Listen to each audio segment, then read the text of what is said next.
Hello friends, जैसा कि remaining part है जो कि पहला मैंने आप लोगों को बताया था कि सिट एंड रिच टेस्ट में फ्लैक्सिबिलिटी चेक टेस्ट की जाती है, जो कि आपकी लोअर बैक और हैमस्ट्रिंग का जो है फ्लैक्सिबिलिटी चेक किया जाता है। जो पहला अगर वीडियो आपने इसका पार्ट 1 नहीं देखा है तो आप पार्ट 1 देख लीजिएगा। रिमेनिंग पार्ट जो है पार्ट 2 है, ठीक है। तो यहाँ पर देख लीजिए, क्योंकि उसमें जो है फर्स्ट वीडियो में नहीं बन पाया था पूरा, क्योंकि जो है मेरा थोड़ा स्पेस जो है मोबाइल में कम है, तो इसलिए थोड़ा बना नहीं पाया था। देखिए इस तरीके से टेस्ट होता है और इस तरीके से टेस्ट होता है। इसमें क्वेश्चन, सबसे पहला क्वेश्चन यही पूछा जाता है, सीट एंड रिच टेस्ट जो होता है किसके लिए बना होता है। फ्लैक्सिबिल ऑप्शन दे देगा, फ्लैक्सिबिलिटी यानी लचीलापन के लिए, या फिर स्ट्रेंथ के लिए, या फिर स्पीड के लिए, या फिर आपका जो है एंड्योरेंस के लिए, ठीक है। तो इस तरीके से ऑप्शन होगा। तो सीट एंड रिच टेस्ट जो है फ्लैक्सिबिलिटी के लिए होता है। जो इक्विपमेंट होते हैं, इक्विपमेंट जो सीट एंड रिच टेस्ट का जो बॉक्स बना होता है वह 12 इंच इंटू 12 इंच का होता है। बस इस तरीके से याद कर लीजिए आप लोग। बस शुरू का जो है यानी साइड का बस पूछता है 12 इंच इंटू 12 इंच, ठीक है। और इसके बाद है 600 मीटर रन वॉक। देखिए जब भी लॉन्ग डिस्टेंस दिखे आपको 600 मीटर, 1500 मीटर, 800 मीटर, तो आप समझ लीजिए कि आपका जो है इंड्योरेंस चेक हो रहा है, किसका, कार्डियोवैस्कुलर फिटनेस का, ठीक है। इंड्योरेंस चेक हो रहा है और इस तरीके से होता है।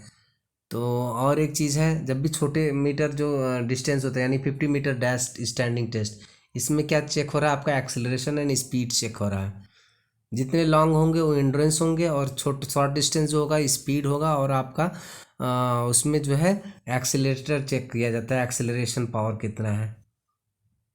तो ये था फ्रेंड्स। क्वेश्चन की तरफ देख लीजिए, यहाँ पर क्वेश्चन दिया हुआ है कि 50 मीटर डैश टेस्ट जो होता है किसके लिए कंडक्ट किया जाता है, किस चीज़ के लिए।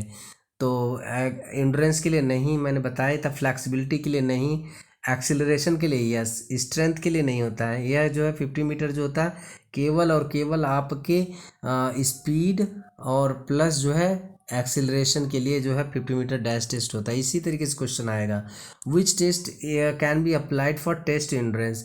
देखिए अभी जस्ट मैंने बताया था कि एंड्योरेंस के लिए, कार्डियोवैस्कुलर एंड्योरेंस के लिए सबसे ज़्यादा ज़रूरी है कि लॉन्ग डिस्टेंस जो रनिंग होती है, यानी 600 मीटर जो है एंड्योरेंस के लिए आपके है, ठीक है। तो यहाँ था, तो answer number C will be correct option. Partial curl up, देखिए पार्शियल कर्ल अप पूछा है कि किसके लिए बना होता है। अपर बैक स्ट्रेंथ के लिए नहीं, अभी मैंने बताया था कि जो है आपका leg strength, abdominal strength, leg strength के लिए, यानी कि जो है partial curl up. Yes, partial curl up क्या होता है देख लीजिए आप एक बार। पार्शियल कर्ल अप,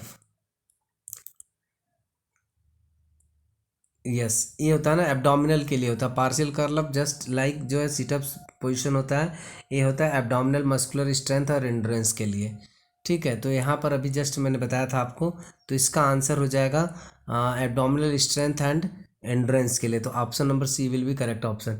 तो सीट एंड रिच टेस्ट, देखिए मैंने जस्ट बताया था सीट एंड रिच टेस्ट जो होता है वो आपका जो है लोअर बैक और साथ ही साथ आपका जो है हैमस्ट्रिंग, इसमें कितनी फ्लैक्सिबिलिटी है, तो फ्लैक्सिबिलिटी चेक करने के लिए यहाँ पर सीट एंड रिच टेस्ट होता है, ठीक है। और ये जो मोस्ट इंपॉर्टेंट है, जो कि एनटीए नेट का फेवरेट एक क्वेश्चन है कि Harvard step test is made for what type test.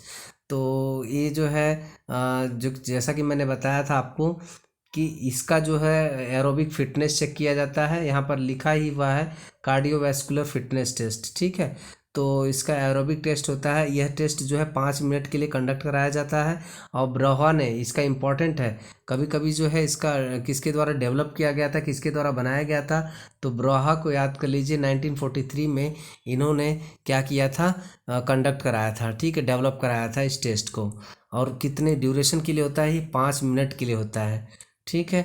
अब चलते हैं, यहाँ पर देखते हैं कि क्या है इसमें फार्मूला।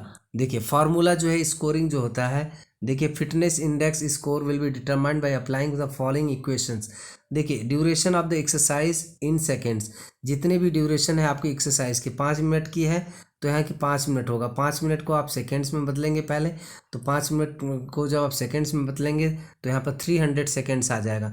300 सेकेंड इंटू 100 हो जाएगा, ठीक है। और 5 × 5 ये याद कर लीजिए formula, 5 × 5, 5 × 5 into 5.5 into pulse count up to 1 minute. 1 minute तक आपका पल्स कितना रहा, फिर उसके बाद 1 से लेके 1.5 मिनट तक का आपका पल्स कितना रहा आफ्टर एक्सरसाइज।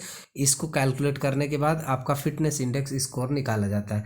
यदि आपका fitness index score up to 49 है तो वो पुअर परफॉर्मेंस होगा आपका फिटनेस इंडेक्स, और 50 टू 80 है तो एवरेज माना जाएगा, 80 एंड एबव है तो गुड माना जाएगा। ठीक है। और यहाँ पर है, हाँ, बीएमआर। देखिए बीएमआर जो है इंपॉर्टेंट है, इसका कभी कभी फुल फॉर्म भी पूछा जाता है कि बेसल मेटाबॉलिक रेट। पहली बात होता क्या है, देखिए बेसल मेटाबॉलिक रेट वो होता है कि जो भी आपका, देखिए यहाँ पर क्लियरली लिखा है, डिफिनीशन भी लिखा है, is the number of calories needed to maintain body functions and resting condition. देखिए बेसल मेटाबॉलिक रेट वो होता है कि आपको जितना भी कैलोरी की ज़रूरत पड़ती है कि आपकी बॉडी का जो है फंक्शनिंग जो है इफ़िशियंट चलता रहे, और आप एकदम रेस्टिंग कंडीशन में आपका जो है बॉडी जो है फंक्शन करता रहे, तो उतनी कैलोरी की मात्रा जो है कितनी ज़रूरत होती है एक आदमी को, उसका जो है यहाँ पर बीएमआर जो है होता है। उसके लिए बीएमआर होता है बेसल मेटाबॉलिक रेट। मेटाबॉलिक मतलब उपापचय की क्रियाएं जो होती हैं, आपको कितना एनर्जी की ज़रूरत पड़ती है, energy is called basal metabolic rate. ठीक है, जितनी एनर्जी की ज़रूरत होती है। देखिए एंड्योरेंस वाले एथलीट्स के लिए अलग बेसल मेटाबॉलिक रेट होगा, और जो शॉर्ट डिस्टेंस रनर होंगे उनके लिए अलग जो होगा बेसल मेटाबॉलिक रेट होगा। इसके लिए इक्विपमेंट क्या क्या ज़रूरत पड़ता है, स्टेडियोमीटर होता है, वेट मशीन होता है, पेन एंड पेपर होता है। ठीक है। और फार्मूला इसका इतना इंपॉर्टेंट नहीं है। क्वेश्चन देखते हैं। The test duration for the Harvard test is, देखिए 5 मिनट मैंने पहले बताया था, और ब्रोहा ने किया था इसका, डेवलप किया था 1943 में किया था। ठीक है, ये चीज़ें थोड़ा याद कर लीजिए। और इसका जो फार्मूला था वो क्या था, 100 इंटू ड्यूरेशन ऑफ एक्सरसाइजेज यानी 5 मिनट का होता है, अपॉन 5 इंटू 5, 5.5 इंटू जो भी टेस्ट ड्यूरेशन है यानी पल्स काउंट होगा अप टू 1 मिनट, फिर उसके बाद आपका 1.5 मिनट तक का जो पल्स है आपका काउंट होता है।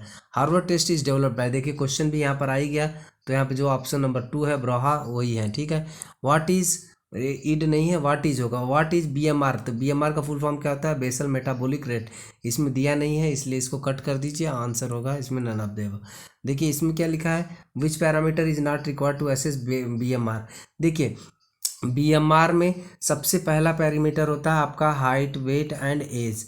ठीक है, तो हाइट, वेट एंड एज जो होता है आपका जो होता है सबसे इसमें देखा जाता है। नेम से कोई लेना देना नहीं, तो ऑप्शन नंबर डी जो इसमें नॉट पूछा है, तो नॉट पूछा है तो नॉट में नेम का कोई ज़रूरत नहीं है।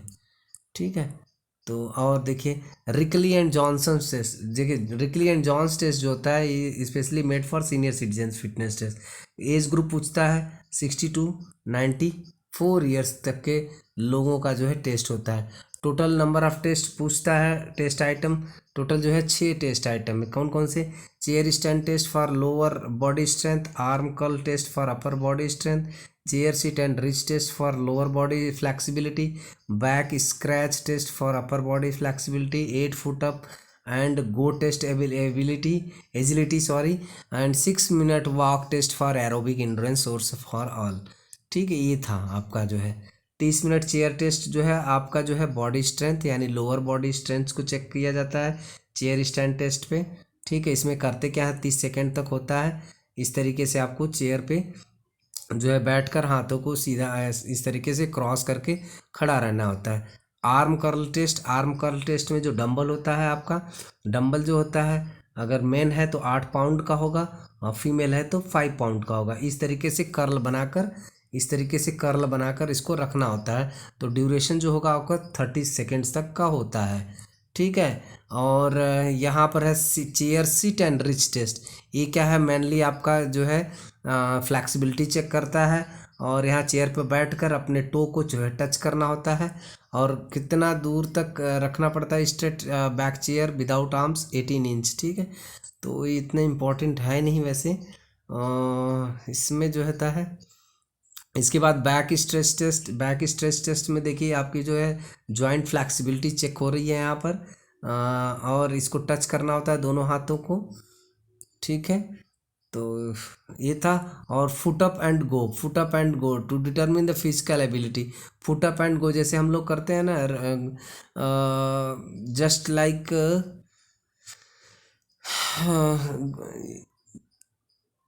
टच एंड बैक आते हैं ना, उसी तरीके से इनके लिए भी होता है। Foot up and go test होता है to determine the physical mobility.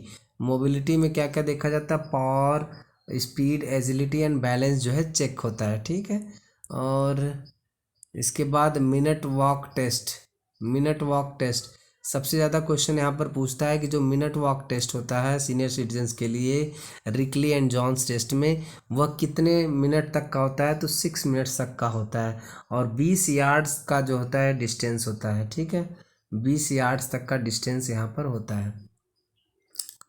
Total 5 जो का लाइन होती हैं, टोटल 5 कनेक्टेड लाइन होती हैं और 5 यार्ड्स की होती हैं। तो इस तरीके से देखो, 5 यार्ड 5 यार्ड 5 यार्ड 5 यार्ड, तो इस तरीके से होती हैं, ठीक है। और minute step test, minute step test जो होता है इस तरीके से होता है। यहाँ पर आप देख सकते हो, to count maximum number of steps in 2 minute. ऊपर नीचे इस तरीके से चेक होता है, जिससे कि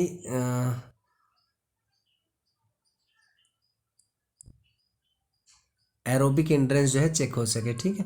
और ये था फ्रेंड्स, और क्वेश्चन की तरफ चलते हैं। इसमें पूछा which is not an item of Rikli Jones test. देखिए, सिट एंड रिच टेस्ट नहीं होता है। सिट एंड रिच टेस्ट जो होता है इनके लिए नहीं बना होता, केवल आर्म कर्ल टेस्ट होता है। आर्म कर्ल टेस्ट में जो 8 पाउंड का होता है डंबल जो होता है मेन के लिए होता है, और 5 पाउंड जो होता है डंबल जो होता है वीमेन के लिए होता है। 6 मिनट वॉक टेस्ट जो है एरोबिक टेस्ट के लिए होता है। 8 foot up and go test होता है, ये भी होता है उनके लिए। But seat and reach test जो होता है ये जो है रिकली एंड जॉन्स टेस्ट का नहीं है, ठीक है। What is the weight of dumbbell for man in arm curl of Rikli and Jones test. अभी जस्ट मैंने बताया मेल के लिए 8 पाउंड्स का होता है। तो यह था फ्रेंड्स। और Johnson Metheny test of motor education में 4 होते हैं, front roll, back roll, jumping half turn, jumping full turn. ऐसा क्वेश्चन पूछता है। और ये जो डिज़ाइन हुआ था 1932 में, जॉनसन एंड मिथनी टेस्ट। और यह होता है मोटर एजुकेबिलिटी टेस्ट होता है, जिसे हम न्यूरोमस्कुलर कोऑर्डिनेशन टेस्ट भी बोलते हैं, ठीक है। तो ये था। क्वेश्चन की तरफ चलते हैं। जॉनसन मैथनी टेस्ट जो बैटरी टेस्ट में कितने आइटम होते हैं, तो 4 होता है। और इसमें पूछ रहा है कि कौन सा टेस्ट नहीं होता है, नॉट पूछा है। तो इसमें फ्रंट रोल, बैक रोल होता है, ये jumping half turn, jumping full turn, side roll नहीं होता। तो answer number 3 will be correct answer, ठीक है। और यह था फ्रेंड्स आपका टेस्ट एंड मेजरमेंट का पूरा चैप्टर्स। कैसा लगा वीडियो ज़रूर बताइएगा। यदि आपके लिए मेरा वीडियो हेल्पफुल है तो प्लीज़ लाइक एंड सब्सक्राइब करिएगा, और एक बार थम्स अप जरूर कर दीजिएगा, ठीक है। So thanks for watching, have a nice day.